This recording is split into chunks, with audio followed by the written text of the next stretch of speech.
Supply, infinite ideas. We all have a sense of limitation because, as yet, we have a limited sense of infinite good. We all, in some degree, have difficulty in demonstrating supply, in multiplying or increasing our good. There is reason for this, and the reason is that we have not sufficiently learned how to translate our sense of things from a material basis to a spiritual basis. Yet Mrs. Eddy tells us that, quote, science understood translates matter into mind, unquote. Miscellaneous Writings, page 25, line 12. Matter translated back into its original is mind. More or less, our sense has been that all things are external and apart from us, and that we must somehow attain them in order to have them. Also, our sense of things, especially of inanimate things, has been a finite and material sense. But now, in this new cycle of truer enlarged thinking, we are awakening to the necessity of evaluating all things, both animate and inanimate, as being spiritual ideas. After the experience of the past few years, we all see the necessity of basing our sense of things on a spiritual foundation in order that we may understand and demonstrate that all things which constitute our present consciousness are spiritual ideas and are therefore ever present, infinite, and unfailing. The problem of supply, lack of understanding. The student of Christian Science deals easily with many problems, but when it comes to the question of supply, there seems to be less of a basic, definite understanding, less of scientific thinking, more of mass mesmerism and superstition than accompanies any other so-called problem. And while our sense of supply affects our human existence more keenly than any other problem, we continue in some degree to walk, quote, into or with the currents of matter or mortal mind, unquote. Unity of Good, page 11, lines 3 to 4, on this important subject. The mass mesmerism of this question. There is a mass mesmerism connected with the problem of supply, which we, as students, cannot afford to ignore. Because of our ignorance of the realities of existence, there is the almost universal mesmerism which causes us to believe, consciously or unconsciously, that God or mind has little to do with supply. There is the belief that our supply is almost entirely in the hands of other persons, and little in our own hands or the hands of God. There is the belief that our income, our position, our employment are disconnected from us and are at the mercy of others, and that we, in and of ourselves, have little power over these things. It is almost a prevailing belief that our business is dependent upon the activities of other persons, upon the activity of our government, or of nations, or international conditions, and that it is entirely out of God's hands. Law of coordination and man's oneness with God. But in the proportion as we understand the coordination of all things, the reciprocal law of divine being, and our inseparable oneness with God, our own mind, we will free ourselves from all this mass mesmerism. Mind is unifying, cooperative, and reciprocal, because one mind only is unfolding itself out into infinity. Everything in the universe belongs to God, to mind. Everything is in His hands. Everything of which we are conscious has its being, its substance, and all of its activities in the one divine principle. Likewise, everything in the universe belongs to us. Each one of us is an individual expression of infinity, and consequently each one of us possesses all the glories of heaven and earth. When once we understand that it is our ignorance of God and man as one being that causes the false sense which seems to hide our real heritage, we will reject this false sense and be more alert in basing our thinking on the spiritual sense of God and man. There is no separation between God and man, between principle and idea, between infinity and its expression. Then, since God and man are one being, there could be no such thing as a claim of poverty or lack, and the fear of poverty and lack is all there is to the claim. We, as Christian scientists, should never ignore the claim of lack of any nature. Neither should we ignore the fear of it. But we should understand the absolute nothingness of the claim and have confidence in the certainty and permanency of God and man as one being. The claim of insufficient income, so long associated with many of us, should be disposed of, at least in a measure, and we should come naturally and consciously into infinite possessions. The fact that we identify all that God is true now and is demonstrable in the measure that we actually understand and individualize this fact. Consciousness. Perhaps the most aggressive mass mesmerism is that we can think about something and still not consciously have it. That we can think about health and wealth and still not consciously experience health and wealth in our daily living.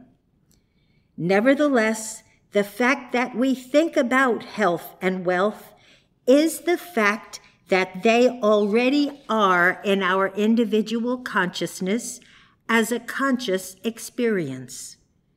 What we call our thinking about health and wealth is the presence of health and wealth in our consciousness. The student of Christian Science should be keenly alert and individualize the fact that things exist only as they have been thought or conceived of by God, his mind, and therefore constitute his own individual consciousness. God or mind is ever conscious, and everything in the universe has been evolved by this conscious mind as thought or infinite ideas, and these still appear humanly as material things. It is most important to understand that the universe of so-called material things is the universe of thoughts or ideas. God, or conscious mind, is in manifestation as an infinity of ideas, and this infinity of ideas constitutes consciousness, or intelligence, or individual man. In Christian Science, we do not think of ourselves or individual man as personal or corporeal or material, but we think of ourselves as man, as consciousness. We think of ourselves as an infinite compound of all the ideas that identify God, our mind, and constitute our consciousness. We do not evaluate the things in consciousness correctly. We, as Christian scientists, often fail to evaluate correctly the things of which we are conscious. We should evaluate everything of which we are conscious, no matter how it may appear to us humanly, as being one with God, infinite and spiritual. All is infinite mind, infinitely manifested, from a world to a potato patch, from a blade of grass to a star, from a pin to a palace. Everything of which we are conscious is included in our consciousness. Everything of which we are conscious makes up our compound of ourself. Everything is inseparable from God or mind. Everything is what mind is consciously being, and is infinite and spiritual. Everything is the manifestation of mind, and is spiritual man himself, no matter what false sense says about it. Everything of which we are conscious is a conscious idea. It is alive, it is living. There is no such thing as an unconscious or inanimate idea. Every idea manifests consciousness. By virtue of the fact that all things constitute consciousness, every idea or everything is divinely conscious. A stone as idea does not think. It is only God or mind who thinks. Yet stone is conscious and is something in consciousness. Money as idea is conscious and is something that constitutes consciousness.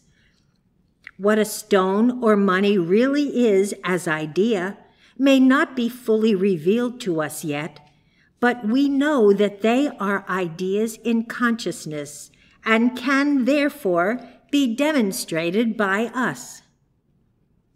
Two groups of creation.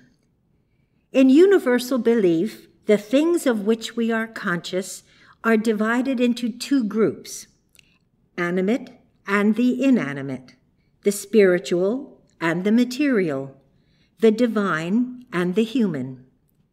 But in Christian Science, we learn that these opposites are not two, but one, that the inanimate is only a false sense of the animate, that matter is but a false concept of spiritual ideas, and that the divine idea appears as the human, all because of our ignorance of God and man as one being. In Christian Science, we learn that everything which appears to us humanly can be demonstrated to be divine ideas. Everything which appears as a material object or an object of sense is a divine idea. And because it is divine and infinite, we each of us possess it. Even the fish, being conscious, included the tax money. Animate and inanimate. Everything that appears as an inanimate object, from a pin to a palace, is, in its reality, an infinite idea. Everything of which we are conscious exists in consciousness, and it makes no difference how infinitesimal it seems to be or how material it seems to be to the human senses. It is idea and is infinite and divine. Horse. It may appear to us that the things we call animate in nature are easier to understand as idea than the things which we call inanimate.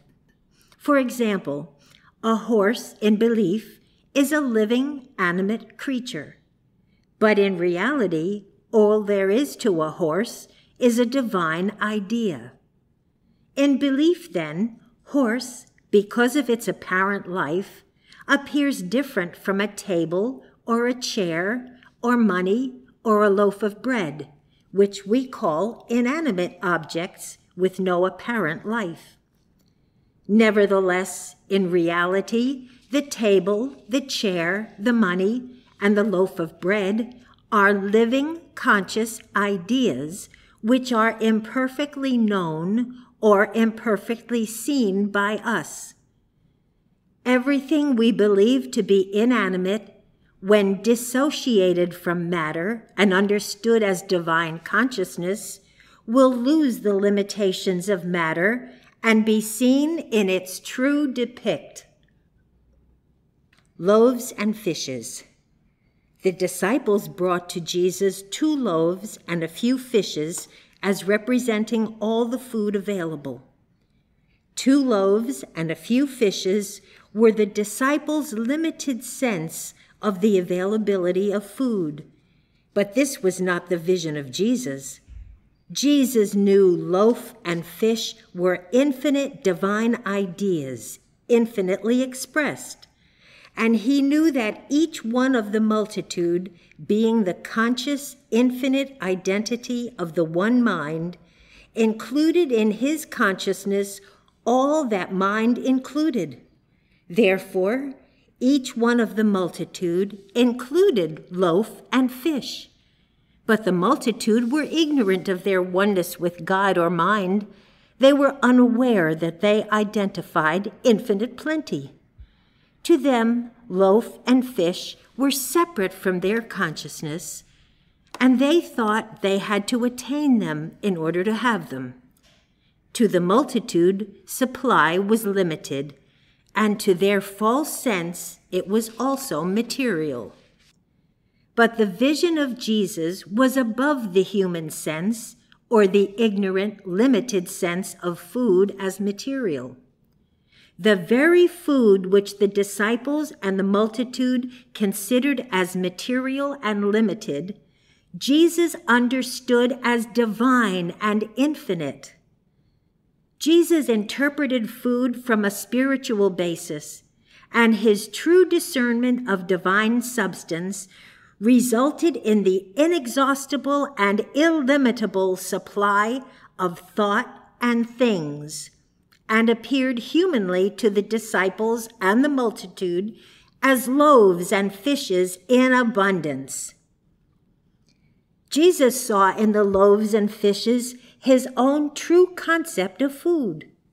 To Jesus, food was a divine idea identifying infinite spiritual substance, and could be increased or multiplied where he was, according to the amount he needed, even though the place were a desert and the necessity was food for 5,000.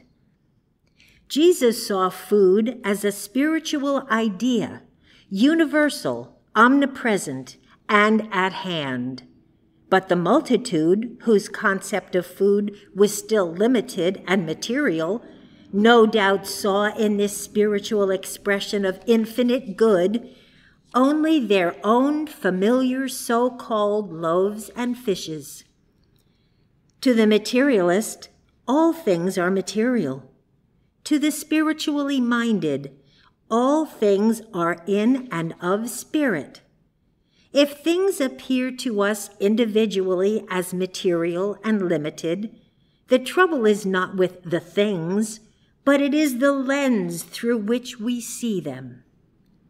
In divine science, everything that appears humanly is a divine idea. That which appears to us humanly as a material object is, in reality, a divine idea. Objects of sense are ideas of soul. An idea of soul seen through the lens of material sense may appear as a material object or a material thing, but there is only one thing present, and this is the idea of soul. Right where the finite material object of sense seems to be, there the right idea is in my mind or consciousness.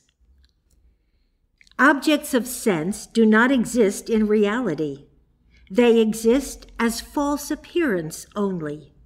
Therefore, objects of sense, as objects of sense, have neither place nor limitation. What appears to my consciousness as material, limited things are merely my human sense of divine ideas. Man, tree, and flower appear to die, but they never do die because they are divine ideas, one with God, immortal life. Man, tree, and flower, according to material sense, are the human sense of divine immortal substance. Ideas are never temporal things. There are no temporal things. The so-called temporal things are but the false interpretations of eternal things. All things are one with God and are immortal.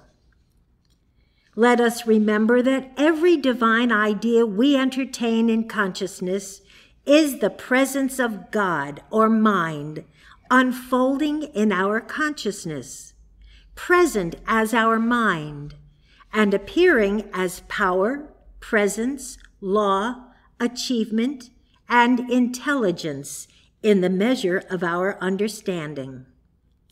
Money, a house, a table, and an automobile exist as ideas only, but to our human concept, they are objects of sense with measurements and limitations and material accompaniments. Money, a house, a table, and an automobile are the human concepts of divine ideas, and we are told in our textbook that we must replace human concepts with divine ideas, or we must exchange the objects of sense for the ideas of soul. The words replace and exchange might be very misleading if we think there are two entities, one to be replaced or exchanged for the other. We as students must clearly understand that what appears right here and now as an object of sense is present right here and now as a spiritual idea and has the presence, the form, the color, the substance, and tangibility of spirit. A divine idea is immortal and exists at hand in its reality. This is why we can always demonstrate it. Everything which we wish to be demonstrated already exists. Every attribute and quality of the thing to be demonstrated already exists. If things or certain attributes or qualities seem to be absent or limited, it is because of our limited sense of divine, infinite substance, God.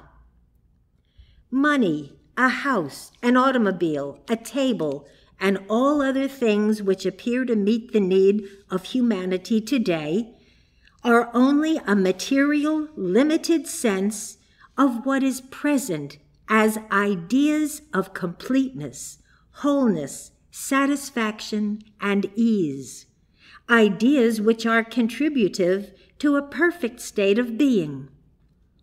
We need to understand that all these things which appear to meet our human needs are mind, God, manifested as ideas, and are not the material things they appear to be.